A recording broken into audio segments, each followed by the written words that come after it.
Pivotal day tomorrow for the mayor of Virginia Beach. That's when city council meets and Will Sessoms is scheduled to be there. He's been under fire for voting with council on projects that borrowed money from Town Bank, where he is a president.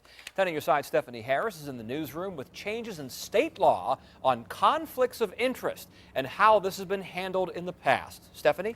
Time I looked into Virginia law and ethics concerning conflicts of interest today. It's something state lawmakers tackled last session after Governor McDonald's scandal. They passed a new bill that created an ethics council. Now, that council's not yet up and running, but it will be able to give opinions and offer advice on matters such as the one facing Mayor Sessoms. As of Monday, Mayor Sessoms has no plans to resign. He made that clear to our Andy Fox on Friday. But you have no plans to resign, is that correct? No plans to resign? I would sit back and say to you again, I stay with my original statement. I need time to get through these accusations, which I take very seriously, and respond factually. But you plan to remain as mayor, is that correct? Because a lot of people come up and say, is he going to resign as mayor? What do I tell them? I will be at council on Tuesday. Will there be any announcement on Tuesday? No. Mayor Sessoms is not the first Virginia government official to find himself in trouble, potentially, with the law.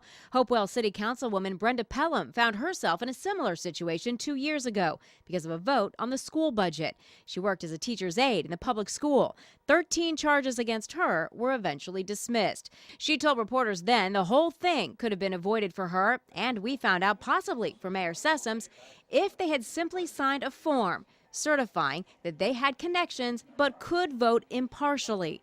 Also, 10 on your side learned that government officials can ask the Commonwealth's attorney for advice. If the official takes that advice, he or she cannot be prosecuted. An official can also ask the city attorney for advice. If the officials take that advice, they can use it as evidence in court. I called the Commonwealth's attorney's office. A spokesperson told me that she's not aware of the mayor ever contacting the current Commonwealth's attorney, Colin Stolley, who took office January 1st.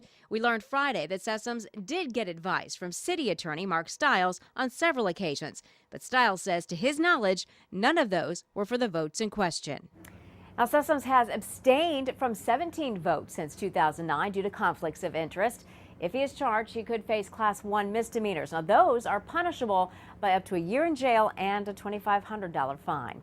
Stephanie Harris, 10 on your side.